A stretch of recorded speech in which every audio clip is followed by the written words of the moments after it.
শিক্ষার্থী, হাজী Akbar Ali Howlader college online ক্লাসে আমি এস এ মাসুদ রানা সবাইকে স্বাগত জানাচ্ছি। প্রিয় শিক্ষার্থী, যে যেখানেই আছো সুস্থ থাকো এবং সুশৃঙ্খলভাবে থেকো এবং স্যানিটাইজার ইউজ করো। হাত মুখ সাবান দিয়ে ভালোভাবে কিছুক্ষণ পর পর তোমরা ধৌত করবে। আর বাইরে গেলে অবশ্যই মাস্ক ব্যবহার করবে। প্রিয় শিক্ষার্থী, আমরা প্রাতিষ্ঠানিক শিক্ষা গ্রহণ করার পাশাপাশি অবশ্যই তোমাদেরকে মানবিক শিক্ষা গ্রহণ করতে হবে, কারণ শিক্ষা মানুষকে আলোকিত করে। আর এই প্রাতিষ্ঠানিক শিক্ষা যদি তোমার বাস্তব জীবনে কাজে লাগাও, নিজের শিক্ষাটাকে বাস্তবে কাজে লাগাও, মানবিক দিকটা খেয়াল করো, তাহলে অবশ্যই তোমাদের শিক্ষাটা কাজে আসবে। আর শিক্ষা যদি বাস্তব জীবনে কাজে না লাগে, শুধু সার্টিফিকেট নির্ভর হয়ে থাকে, সে শিক্ষা কোনো কাজেই আসবে না। প্রিয় শিক্ষার্থী, অবশ্যই শিক্ষাকে তোমরা আলোকিত মানুষ হিসেবে যাতে করতে পারো, সেই দিকটা অবশ্যই বিবেচনা রাখবে।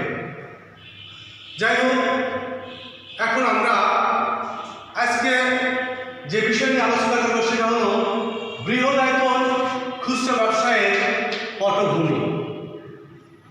এর আগে আমরা পাইকারি ব্যবসায় এবং খুচরা ব্যবসা নিয়ে আলোচনা করেছি। আজকে আমরা তারই একটি অংশ, খুচরা ব্যবসার একটি অংশ, বৃহদায়তন খুচরা ব্যবসা। বৃহদায়তন খুচরা ব্যবসাটা কি? বৃহদায়তন খুচরা ব্যবসাটা হচ্ছে তোমার বৃহদায়তন। স্বাভাবিক যে খুচরা ব্যবসা আছে সেখানে কিন্তু আকার আকৃতি ছোট থাকে, কিন্তু বৃহদায়তন এই ব্যবসায়ের আকার আকৃতি কিন্তু অনেক বড় থাকে। বৃহদায়তন খুচরা ব্যবসায় প্রথমে আসে রিটেইলার থেকে। এই রিটেইলার শব্দটা ফ্রান্সের শব্দ টেইলার শব্দ থেকে আসে, অর্থাৎ যার অর্থ হচ্ছে ঝেড়ে ফেলা, ছোট করা। এইভাবে পরবর্তীতে এই শব্দটি বিক্রয়, এই টেইলার শব্দটি বিক্রয়ের ক্ষেত্রে ব্যবহৃত হয়ে আসছে। রিটেইলার 1365 সালে ফ্রান্সের শব্দ একটি অংশ, যেখানে পরবর্তীতে এই শব্দটি 1433 সালে ছোট ছোট আকারে ভাগ করে বিক্রয় অর্থে এই শব্দটাকে আমরা ব্যবহার করতে দেখেছি। প্রিয় শিক্ষার্থী, 1925 সালে গৃহস্থলী পণ্য সামগ্রী বিক্রয়ের উদ্দেশ্যে আমেরিকায় প্রথম দি শিপস অ্যান্ড রিভার স্টোর নামে একটি প্রতিষ্ঠান গড়ে ওঠে, যা জেনারেল স্টোর হিসেবেও পরিচিত হয়ে থাকে। এই জেনারেল স্টোর পরবর্তীতে সারা বিশ্বে একটা আলোড়ন সৃষ্টি করে।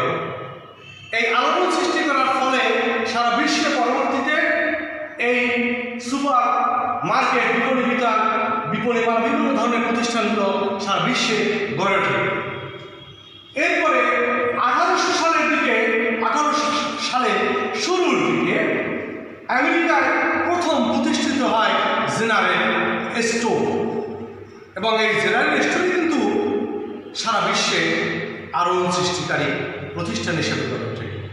এর ধারাবাহিকতায়, এই জেনারেল স্টোরের ধারাবাহিকতায় কিন্তু পরবর্তীতে এই বৃহদায়তন খুচরা ব্যবসায় বাণিজ্য পরবর্তীতে পরিচালিত হয়ে থাকে।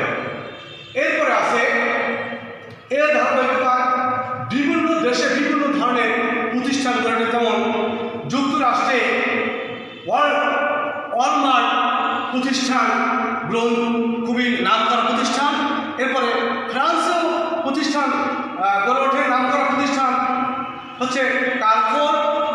এরপরে যুক্তরাষ্ট্রের টেস্কো এবং জার্মানি মেট্রো, এই নানা ধরনের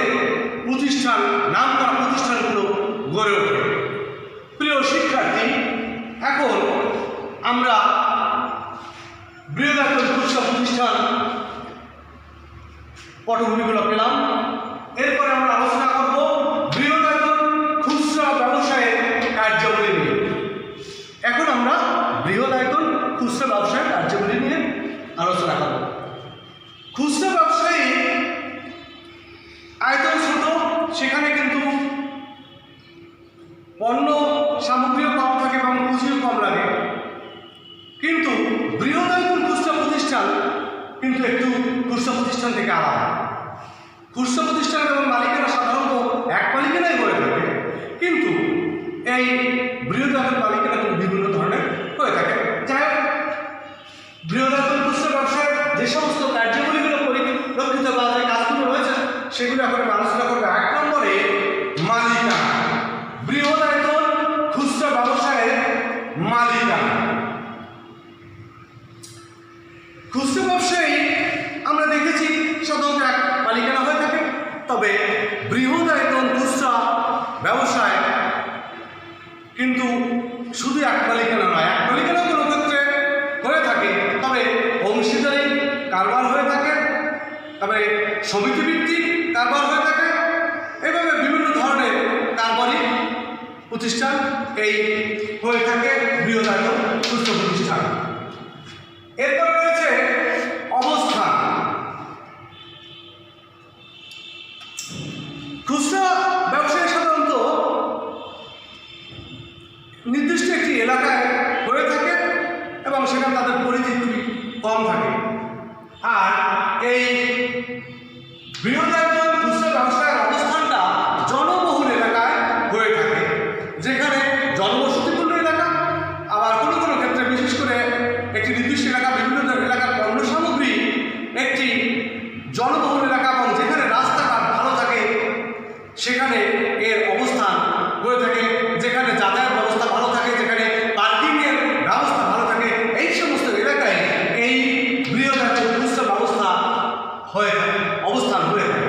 এরপরে রয়েছে লেনদেন। খুচরা ব্যবসায়ীরা যেমন উৎপাদনকারীর কাছ থেকে বা পাইকারির কাছ থেকে পণ্য সামগ্রী ক্রয় করে ভোক্তার কাছে বিক্রি করে, তেমনিভাবে এখানেও এই বৃহদায়তন খুচরা ব্যবসায় উৎপাদনকারী এবং পাইকার অথবা বিভিন্ন ধরনের উৎস থেকে পণ্য সামগ্রী সংগ্রহ করে সরাসরি অন্য কোথাও বিক্রয় করে সরাসরি ভোক্তার নিকট পণ্য সামগ্রী বিক্রয় করে থাকে। এরপরে রয়েছে পুঁজি।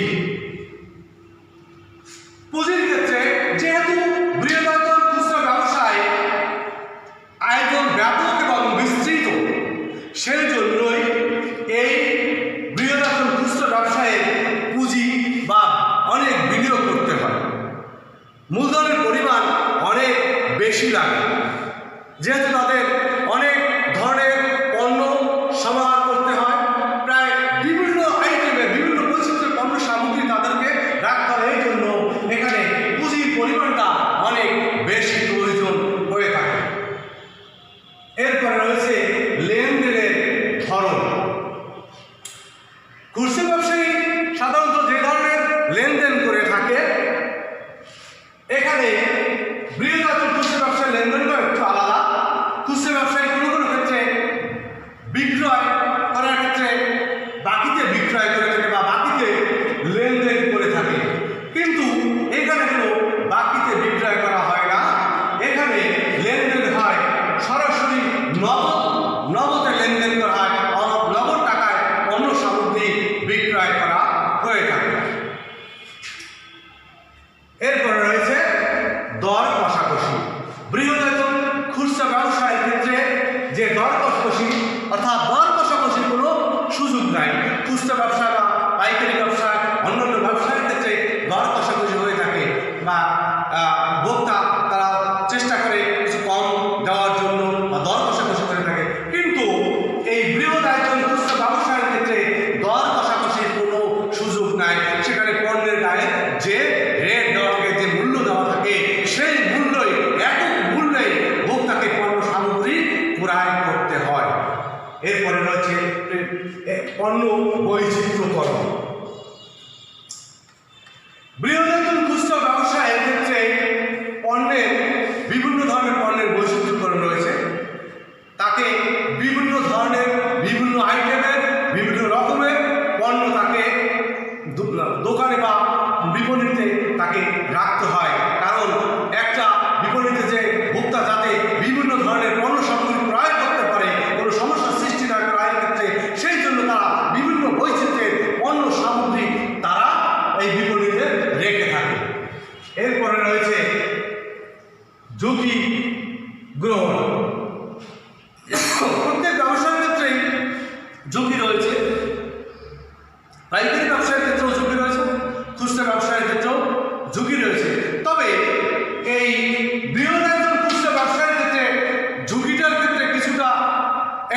আলাদা।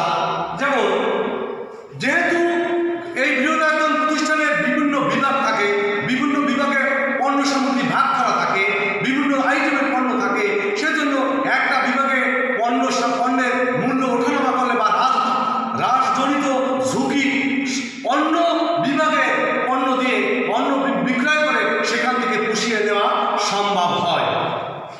এরপর রয়েছে সুসম্পর্ক। বৃহদায়তন খুচরা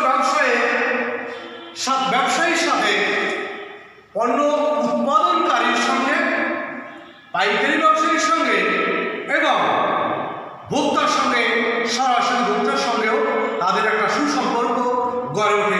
যেহেতু বৃহদায়তন প্রতিষ্ঠান, এই খুচরা প্রতিষ্ঠান উৎপাদনকারীর কাছ থেকে এবং পাইকারির কাছ থেকে পণ্য সংগ্রহ করে, সেই জন্য তাদের সাথে একটা সম্পর্ক গড়ে ওঠে এবং ভোক্তারা সরাসরি তাদের কাছ থেকে বিভিন্ন ধরনের পণ্য সামগ্রী ক্রয় করে, এই জন্য ভোক্তাদের সাথেও তাদের একটা সুসম্পর্ক গড়ে ওঠে।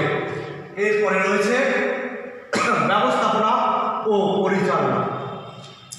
প্রিয় শিক্ষার্থী, বৃহদায়তন খুচরা ব্যবসায়ে ব্যবস্থাপনা পরিচালনার ক্ষেত্রে এখানে বিভিন্ন ধরনের ভাগ আছে, বিভিন্ন ধরনের ভাগের আলাদা আলাদা কার্য পরিলক্ষিত হয়। তবে বিভিন্ন ভাগে ভাগ করা থাকলেও, বিভিন্নভাবে আলাদা আলাদা কার্য সম্পাদন করা হলেও, এখানে কিন্তু এই বৃহদায়তন খুচরা ব্যবসায় ব্যবস্থাপনা ও পরিচালনা মূল অবস্থান থেকেই তারা করে থাকে। প্রিয় শিক্ষার্থী, আজ আমরা এ পর্যন্তই শেষ করব। তোমরা একটু বাসায় অবশ্যই বই দেখবে। আর প্রিয় শিক্ষার্থী, যে যেখানেই থাকো অবশ্যই ঘরে থাকার চেষ্টা করবা, বাইরে বেরোবে না। আজ যে সেই মহামারীতে যে সমস্যা সৃষ্টি হচ্ছে, এখানে যদি আমরা সহযোগিতা না করি তাহলে কিন্তু আমরা এই সংকট থেকে পরিত্রাণ কখনোই পাবো না। এই জন্য আমরা অবশ্যই ঘরে থাকবো, স্যানিটাইজার ইউজ করবো, বাইরে গেলে মাস্ক ব্যবহার করবো। পাশাপাশি সরকারকে আমরা বিভিন্নভাবে সহযোগিতা করবো, যাতে সরকার এই সংকট থেকে মোকাবেলা করতে পারে। কারণ সরকারের সংকটই আমাদের সংকট। যদি সংকট আমরা সকলে একত্রে মিলে এই সংকট মোকাবেলা করতে পারি, তাহলে অবশ্যই একদিন আমাদের জয় হবে। সবাইকে ধন্যবাদ জানিয়ে আজকের মতো এখানে শেষ করলাম।